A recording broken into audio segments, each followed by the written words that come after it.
हे सत्य तुला कळलं कसं? कळलं मला, कारण खोट्याचे पाय कितीही लांब पडले तरी शेवटी थकून कोलमडतातच. वकील साहेब, आता जावा, कोर्टात जायची तयारी करा. ह्यो आमच्या घरचा प्रश्न आहे आणि ज्यांचा ह्यो प्रश्न आहे त्या बी आमच्या संघ आहेत.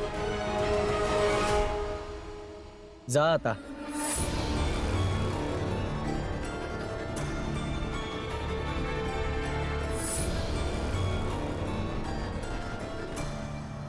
थांबा वकील साहेब.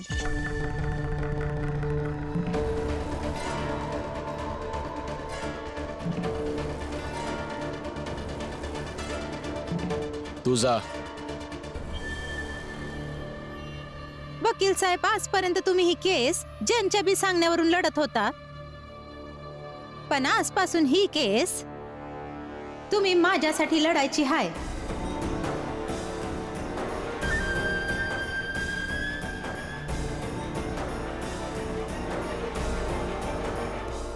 माझी ही केस मी तुम्हासनी देते.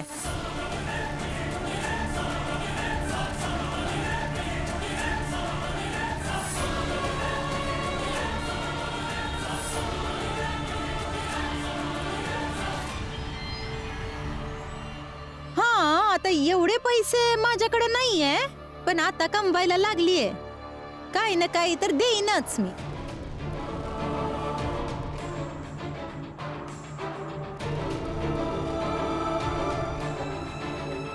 भीम, रमा, आता मी यांच्या बाजूने आली आहे ना.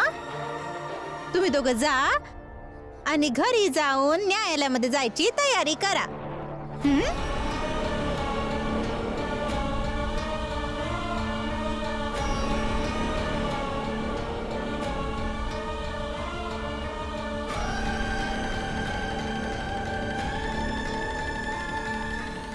अरे रे, आपल्या नवऱ्याला असं दुखी झालेलं पाहून वाईट वाटत आहे ना तुला? तर बी मला समजायला आली आहेस.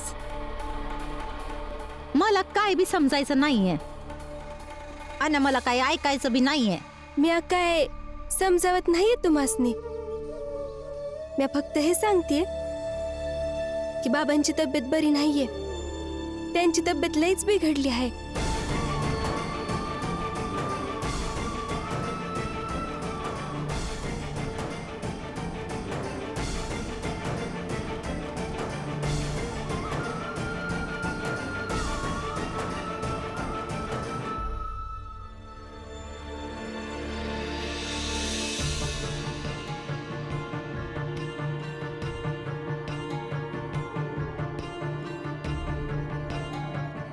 हे घ्या ना, तुम्ही बी जेवण करून घ्या. बाबांचं आणि आत्यांचं जेवण झालंय, खाऊन घ्या ना. हे बघा, तुम्ही पैसा हरलायत तर त्याचा मान भी राखा. खाऊन घ्या. पैस फक्त चाय प्यायची लागली होती, जेवण करायचे नाही.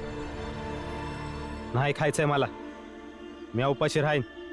हे बघा, तुम्ही जर असं उपाशी राहिलात ना तर तुमची तब्येत खराब होईल. खाऊन घ्या. काय नाही व्हायचं मला. आज पतोर मी खाल्ल्या बिगर तू कधीच खाल्लं नाहीस ना, मग आज मी नको खाऊस. जर लढायचंच आहे तर समजा बरोबर समज आणि कोणत्याही प्रकारची लढाई लढायला तयार राहा. आणि घेऊन जाई आताच, नाहीतर हे बी फेकून देईन मी.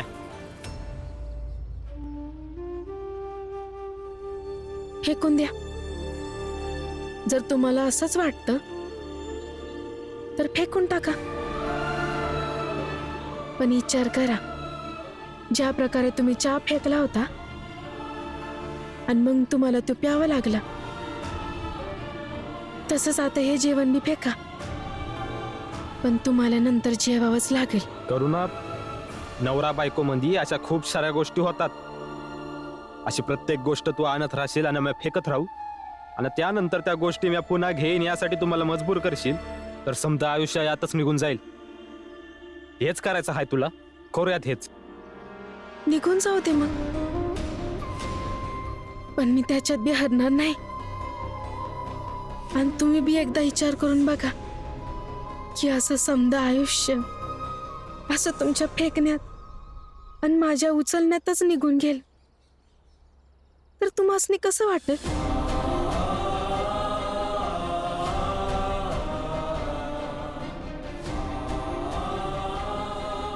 बोला,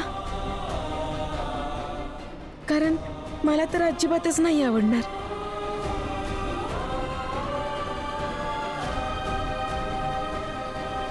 खाऊन घ्या ना.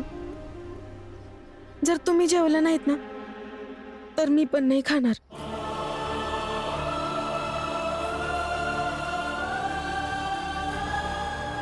हे बघ पोरी, मी तुला असं नाही म्हणणार की जे भीम आणि रमानं तुला समजवलं आहे ते चुकीचं आहे.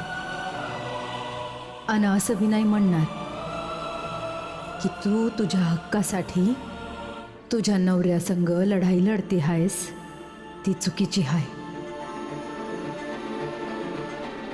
पण हां, हे नक्कीच सांगायचं आहे मला की जेव्हा लढताना कडक व्हायची वेळ येईल तेव्हा कडक नक्की व्हायचं. पण पोरी, जेव्हा बी तुला संधी मिळाल ना तेव्हा आपल्या नवऱ्यावर प्रेम करायला विसरू नगस.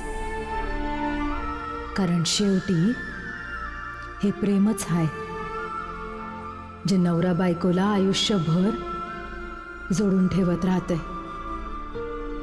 लक्षात ठेव पोरी, लढता लढता एकमेकांचे वैरी होऊ नका.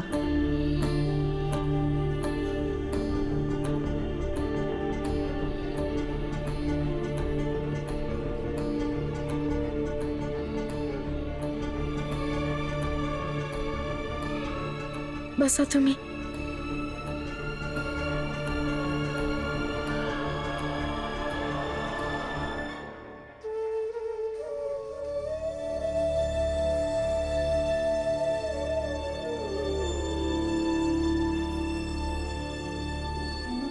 खाऊन घ्या.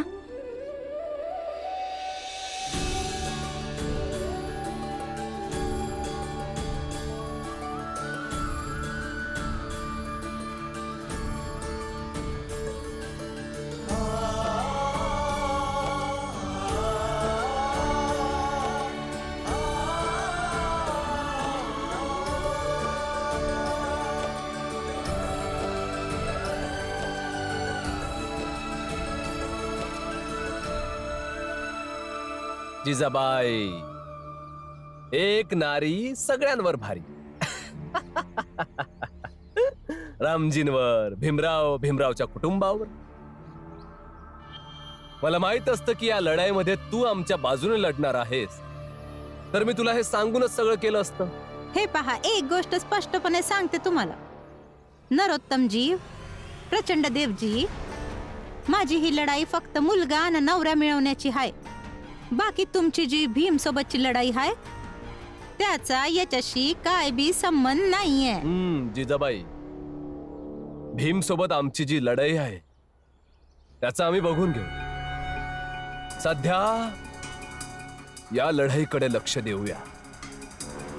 ही लढाई कशा प्रकारे जिंकायची आहे त्याची योजना तयार करूया. फक्त एकदा तरी त्या भीमरावाचा पराभव झाला पाहिजे, की मग प्रत्येक लढाई तो भीमराव हारतच जाणार. अगदी बरोबर बोललास नरोत्तम.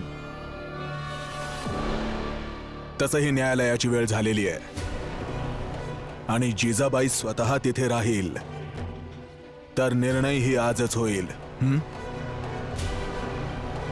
निघूया.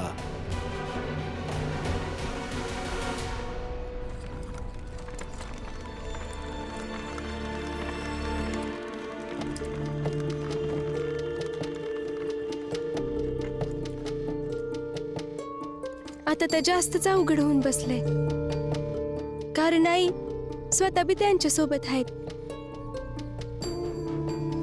आणि ही गोष्ट जेव्हा बाबासनी समजेल तेव्हा त्यांना किती वाईट वाटेल.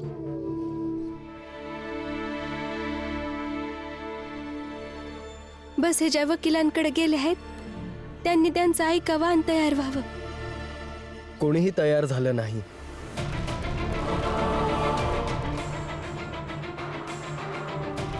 कोणी तयार होतच नाहीये आपली केस लढण्याकरता. उलट सगळे मला हेच समजावतायत की जेव्हा बाबांची बायको न्यायालयात पोहोचेल तेव्हा आपण निश्चितच ही केस हरू. पण आपल्याला कोर्टात तर जावंच लागल ना, आणि केस बी लढावी लागल.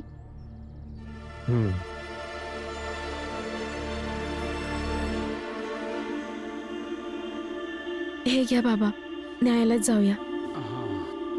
मी आपण येते. हो दादा, चला. रामजी,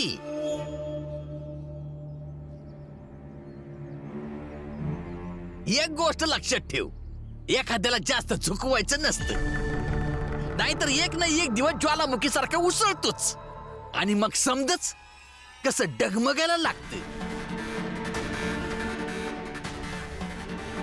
जसं जिजाबाईनं तुझ्या अख्ख्या कुटुंबाला हलवून सोडले, समजले? वय वय रामजी, जावा आणि आशा करतोय का तुम्ही परत यावं इथं. हा, नाहीतर असं व्हायला न का तुम्ही बी असं जेलमध्ये पोचा. ते म्हणतात का नाही, तलवारीचा धाक धावत फिरणारा माणूस तलवारीनच मरतो. भीमसाठी सगळ्यात मोठा सुरक्षा कवच रामजी तूच होतास. आणि खरं सांगू का, आज भीमला सगळ्यात जास्त धोका तुझ्यापासूनच आहे.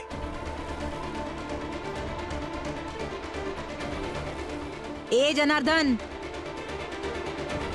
लईच बडबड करतोय का तू? दलिया मावशी, बोलू दे. बोल जनार्दन, जेवढं बोलता येईल तेवढं बोल, पण उत्तर तुला मी नाही, काळ दे.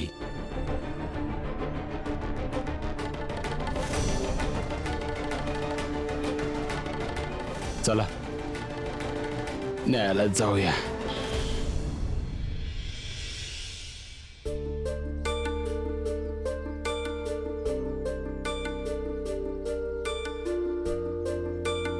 आपल्याला कोर्टात बिळेत पोहोचायचे. जे काय बी करायचे लवकर करावं लागेल. पण काय करायचं रमा? एकही वकील असा नाहीये जो ही केस लढायला तयार आहे. एकही वकील.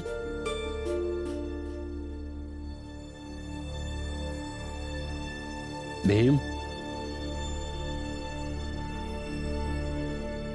काय झालं पोरा?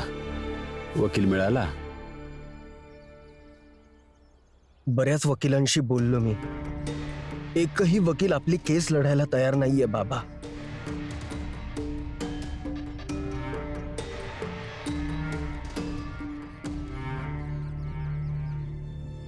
भीमपुरा, माझ्या ओळखीत एक वकील आहे ज्याला मी त्याच्या लहानपणापासून ओळखतोय. चांगला वकील आहे, केस चांगलीच लढल. आणि यापेक्षा चांगला वकील मला मिळणार बी नाही. कोण आहेत ते वकील बाबा? तू.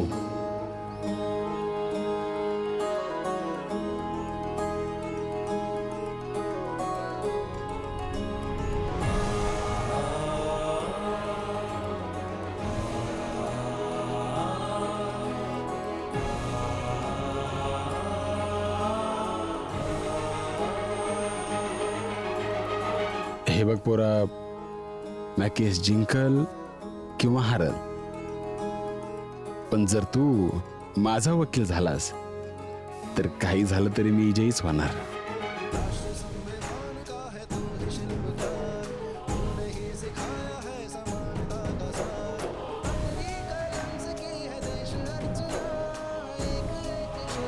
मला खूप छान वाटेल. मी नक्कीच ही केस लढेन. पण मी होय पोरा, तुला तर ठाऊकच असेल, कायदा ही परवानगी देतो की जर एखाद्याला वकील नाही मिळाला तर तू स्वतःची बाजू मांडू शकतोय.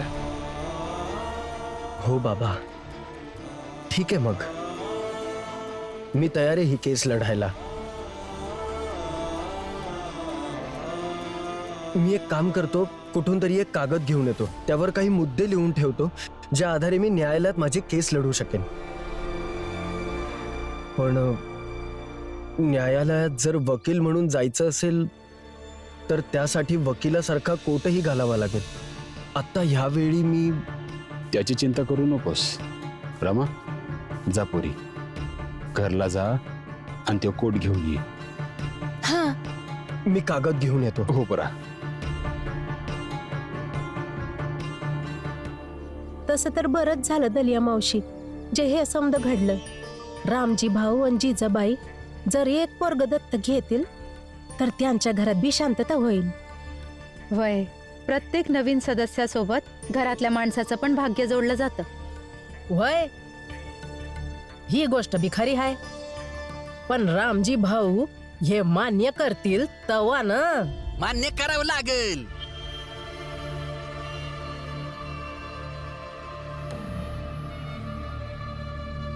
वकील साहेबांनी स्पष्ट सांगितलंय रामजीला की रामजी सरळ सरळ जिजाबाईचं म्हणणं ऐकायचं, नाहीतर हे सिद्ध करू की समद कुटुंब मिळून जिजाबाईला त्रास देत होत.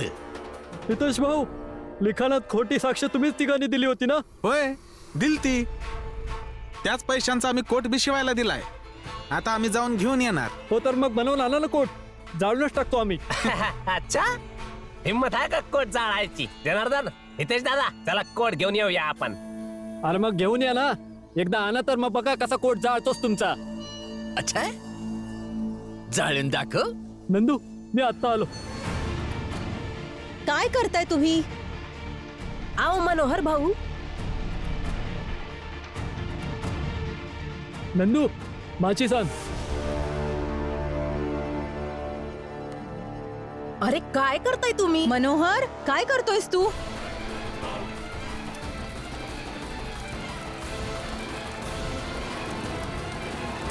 ही मशाल आहे, मशाल. आता ही मशाल तवापासून इजणार नाही जोपर्यंत तुम्हा तिघांचं कोट नाही जळत. मनोहर भाऊ, नंदू भाऊ, हे समजा काय करताय तुम्ही? ही मशाल यासाठी आहे की आम्ही सगळे तुम्हा सगळ्यांना हे सांगू शकू की आम्ही भीमच्या जिंकण्याची इच्छा मनात बाळगून आहोत.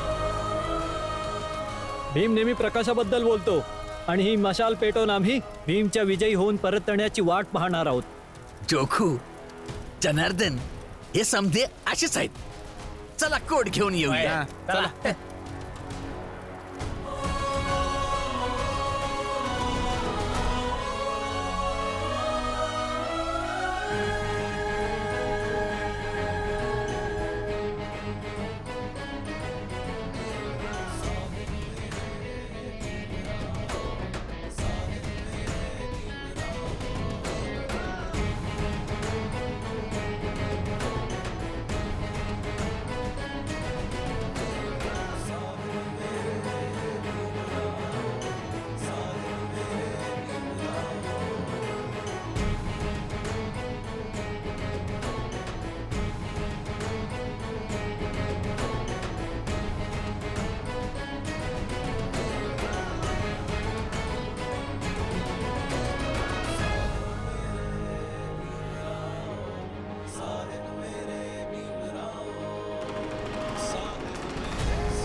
चला. चला.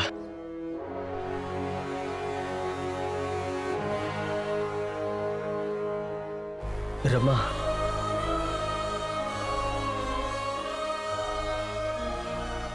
थँक्यू.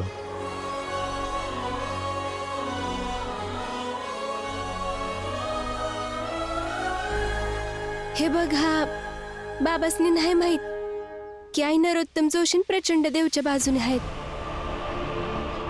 फक्त बाबासनी जेव्हा हे कळेल ना की त्यांचीच बायको त्यांच्या विरोधात कोर्टात खोटी लढाई लढतीये, तेव्हा त्यांना सांभाळून घ्या.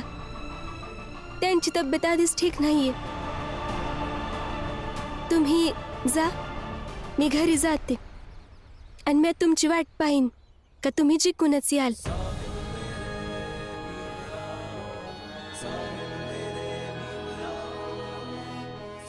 हो